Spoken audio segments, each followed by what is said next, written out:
Dans cet exercice, je vais déterminer les automorphismes de la R algèbre des fonctions continues de 0, 1 dans R. On a I le segment 0, 1 et on veut s'intéresser à ça. Donc déjà, quels sont les automorphismes qu'on connaît bien?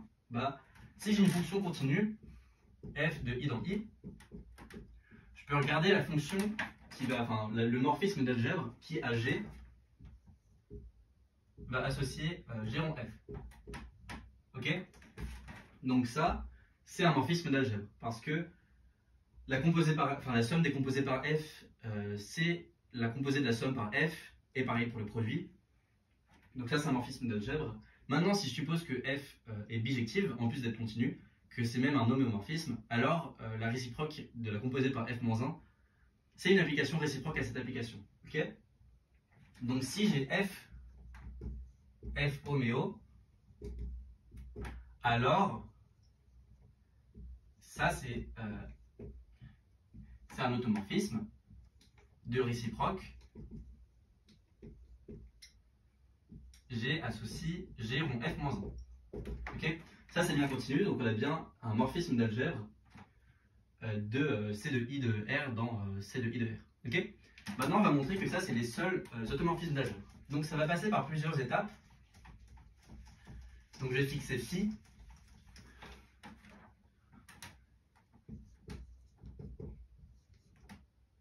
un automorphisme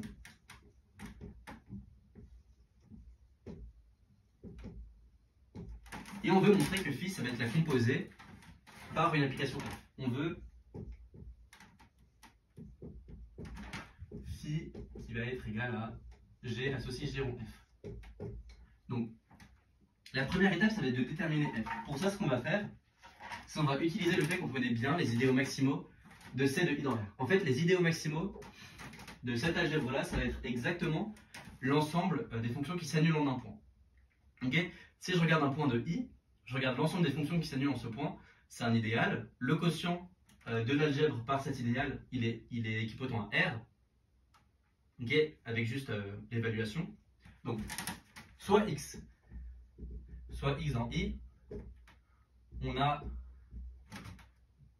un morphisme à valeur dans R surjectif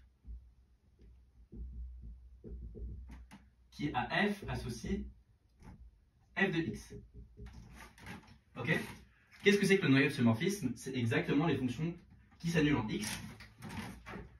On note IX son noyau. Ok? Donc j'ai un morphisme d'algèbre surjectif.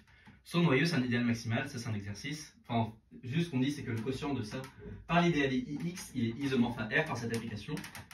Et donc, l'idéal est maximal. Okay? Parce que quand le quotient par un idéal, c'est un corps, alors c'est que l'idéal est maximal. Okay? Donc, ce qu'on va montrer, c'est que les seuls idéaux maximaux, c'est les IX.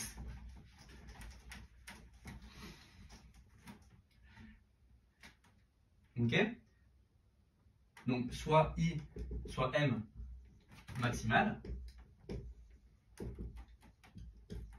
Si, pour tout X dans I, il existe F dans M, F de X différent de 0, alors, je vais changer de stylo, je suis désolé, alors M égale A, ok? Enfin, l'ensemble des fonctions C de I dans R, ok? Donc ce que je vais montrer, c'est que si j'ai un idéal maximal, alors il existe un point tel que toutes ces fonctions s'annulent dessus. Donc la réciproque contraposée de ça, c'est si pour tout x, il existe une fonction telle que f de x est non nulle, alors l'idéal, alors c'est absurde. On va montrer qu'en fait, dans ce cas-là, l'idéal, ça va être C de I dans R tout entier, ce qui n'est pas possible. Donc comment on montre ça? Je vais supposer par l'absurde que si, donc on suppose ça,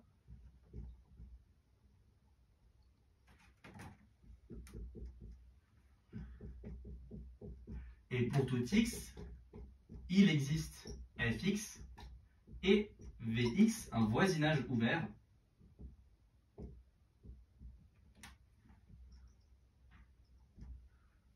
Donc en gros, Vx, ça va être un x moins epsilon, x plus epsilon pour epsilon strictement positif. Okay, pour tout x, comme fx de x est non nul, je peux exhiber un voisinage ouvert, que j'ai noté comme ça, tel que fx restreinte à vx est non nul. Ok? Parce que grâce à ça, il existe une fonction telle que f de x est non nul, donc sur un voisinage, f de x va être non nul. Enfin, sur un voisinage, la fonction va être non nulle. Ok? Donc, ce que j'ai maintenant, c'est qu'on va utiliser la propriété de Borel-Lebesgue. Donc, ce qu'on a, c'est que I, c'est égal à l'union pour x dvx. Ok? Ça, c'est juste dire que pour tout x dans I, il existe un Vx tel qu'on est ça. Tel que x est dans Vx et que la fonction c'est nulle. Donc, ce qu'on a, c'est que I, c'est une union finie. Que je vais écrire union pour I allant de 1 à R dvxi. Maintenant, ce qui se passe, c'est que, en gros, ce qu'on a fait, c'est qu'on a recouvert I par un ensemble fini de voisinages. Sur chacun de ces voisinages, on a une fonction qui ne s'annule pas sur ce voisinage. On va sommer toutes les fonctions, on va les passer au carré pour que ce soit positif, et on aura une fonction qui s'annule nulle part, qui est dans l'idéal, donc elle est inversible. Ok? Donc, je reprends ce que j'ai dit. On va poser f infini, qui va être égal à la somme pour i allant de 1 à r des fi carré. Donc ça, c'est strictement positif sur i. Parce que si je prends un élément dans i, il va être dans un des vxi, donc j'aurai que fi, j'aurai fi qui va être strictement positif sur ce point-là. Et comme on a que des termes positifs, f infini de x va être strictement positif. Ok? Donc ça, c'est pas possible parce qu'un idéal maximal, il n'est pas censé être propre. Donc ça, c'est absurde. On a conclu, il existe un élément tel que pour toute fonction dans M, f de x égale 0. Donc ce qu'on a, c'est que, par contraposé, j'écris la négation de ce qu'on a écrit là, on a il existe x, quel que soit f de x égale 0, quel que soit f dans l'idéal. Et donc ça, c'est équivalent à ce que M soit inclus dans ix. ix, c'est l'ensemble des fonctions qui s'annulent en x. Pour tout élément dans M, f de x égale 0, donc j'ai cette inclusion-là. Sauf que M est censé être maximal, donc on a que M est égal à ix. Ok? Voilà, donc on a déterminé les idéaux maximaux de l'algèbre C de I dans R. Donc comme j'ai dit, ça je pense que ça méritait déjà assez pour avoir une très bonne note. Ce qu'on va faire maintenant, c'est qu'on va dire, on va sortir du chapeau notre fonction f. Donc je rappelle le but. On veut montrer que phi c'est la composée à droite par f. Comment est-ce qu'on va déterminer f? L'idée c'est que j'ai phi un automorphisme de mon algèbre. Donc phi va agir sur les idéaux maximaux de l'algèbre. Okay? Si j'ai x, phi de ix est maximal. Alors, comment est-ce qu'on montre ça? Il y a un lemme que je ne vais pas démontrer mais qui est complètement trivial, c'est que quand j'ai un morphisme d'algèbre surjectif, un morphisme d'anneau surjectif même, alors l'image d'un idéal maximal, c'est soit un idéal maximal, soit c'est tout l'ensemble. Ok? Phi de ix, ça ne peut pas être tout l'ensemble, parce que sinon la réciproque ne serait pas surjective. Okay? Phi de ix, ça ne peut pas être tout l'ensemble. Donc phi de ix, on peut l'écrire iy. Y, je vais l'écrire f de x. Ok? Là, il se passe quelque chose. Donc, ce qui se passe, c'est que phi agit sur les idéaux maximaux. Comme les idéaux maximaux sont paramétrés par les éléments de i le segment 0,1 toujours, et ben j'ai une action gratuite, j'ai une fonction de i dans i.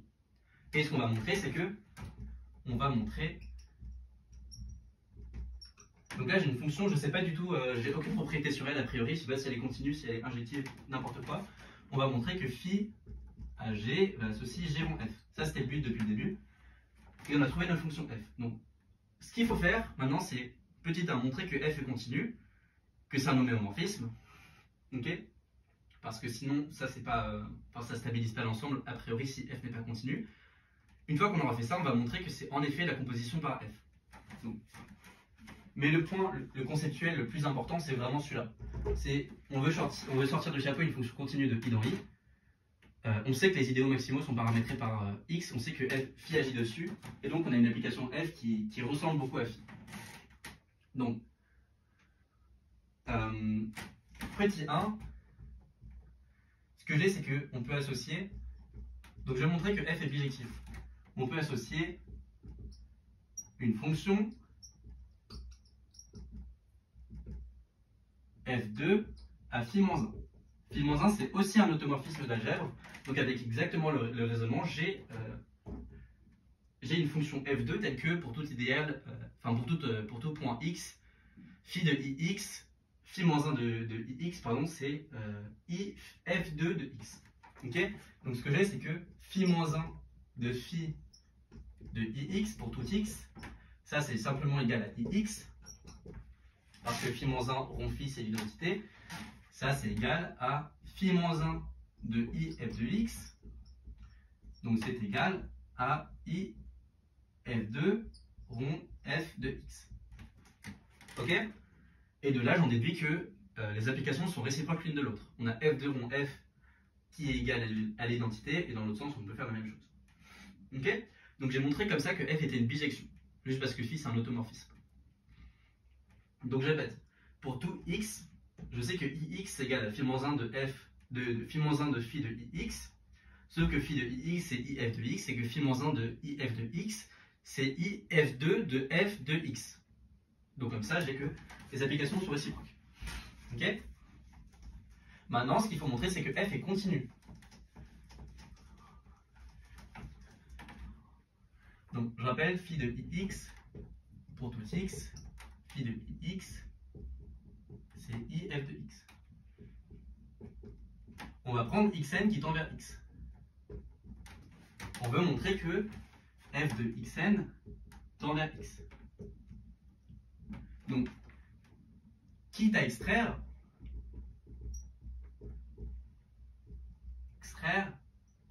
on suppose par l'absurde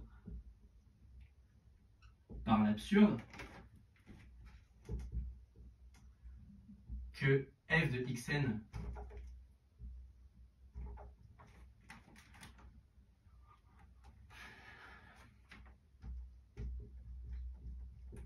ne tend pas vers x, et on a epsilon tel que quel que soit i, quitte à extraire, on a qu'il existe un epsilon tel que pour tout i à distance à f de xn, bah, du coup c'est juste la valeur absolue de xn moins x est plus grande de f de xn, pardon, moins f de x est plus grande qu'epsilon. Ok. On a ça. Maintenant la question c'est comment est-ce qu'on montre que c'est absurde. Donc nous on sait rien sur f, enfin on sait juste ce qui se passe avec phi. Donc ce qu'on va essayer c'est d'encoder en termes d'idéaux maximaux le fait que xn tend vers x. Ok. En fait ça c'est incroyable parce que on sait que xn tend vers x nous implique que l'intersection des ixn est incluse dans ix. Bah oui, parce que si j'ai une fonction continue qui s'annule sur tous les xi, comme elle est continue et que les xi convergent vers x, alors elle s'annule sur x. Maintenant, ce que je peux faire, comme phi est un isomorphisme, j'ai que je fasse phi dans cette inclusion, et j'ai que l'intersection des if de xn est inclus dans if de x. Ok. Sauf que, en fait, ça me donne que f de x est arbitrairement approché par des éléments de f de xn. Parce que par l'absurde, si on suppose que, comme ici, que f de xn moins f de x est plus grand qu'epsilon, qu'est-ce qui se passe?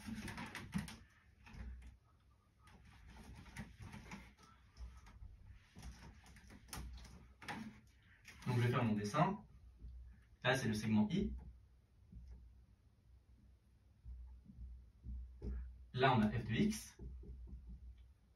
Ok, on a une distance epsilon, on a une mesure de sécurité, et là, on a des points qui font un peu n'importe quoi, mais qui ne s'approchent jamais d'epsilon. Ok, ça c'est le f de x. Maintenant, qu'est-ce qu'on voit? Je vois que je peux prendre une fonction continue qui va faire un truc comme ça.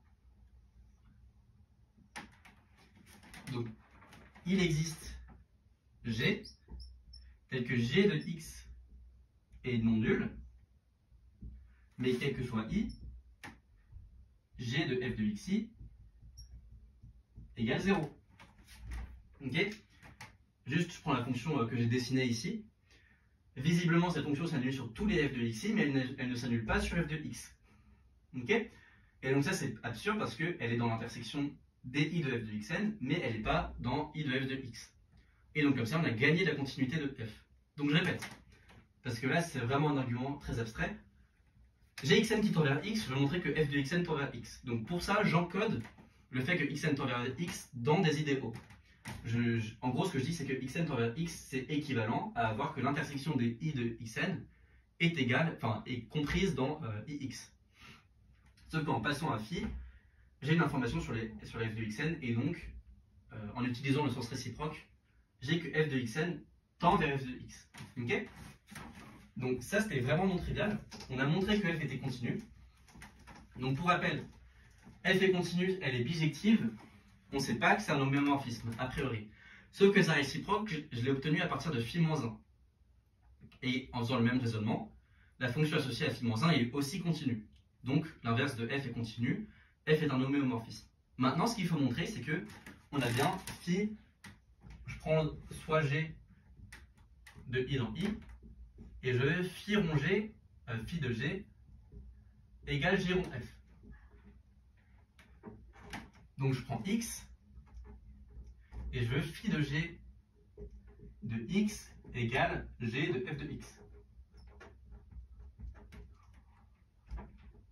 Ok? Ce que je peux faire, c'est supposer que j'ai, comme on sait qu'on a phi de 1 égale 1, 1 ici c'est pas l'identité, attention, parce que l'algèbre des fonctions continues, c'est l'algèbre que pour le produit, pas pour la composition.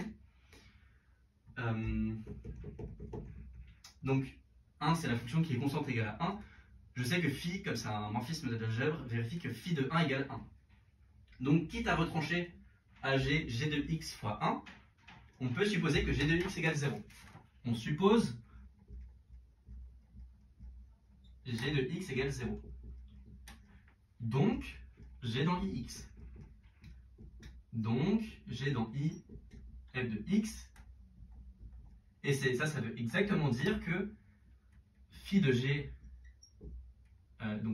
phi de g est dans i de f de x. Donc, phi de g de x égale 0. Et 0, c'est exactement la valeur de g de f de x. Ok?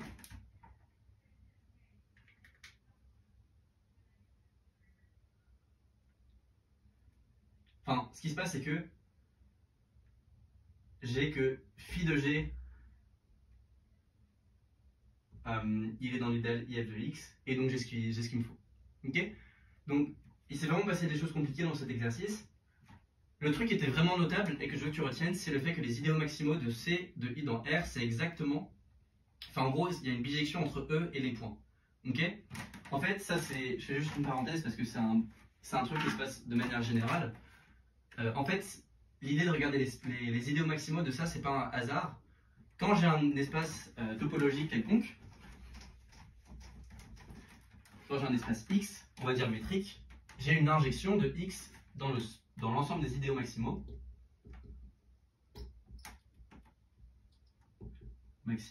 De C de X dans M. Ok? Donc à un élément X, j'envoie l'idéal qui est des fonctions qui s'annulent en X. Ça en fait, ça va être une fonction continue pour une bonne topologie sur les idéaux maximaux. Ok? Et en fait, quand X est compact, ça c'est un homéomorphisme. C'est-à-dire que les idéaux maximaux, c'est exactement ce qu'on veut. Et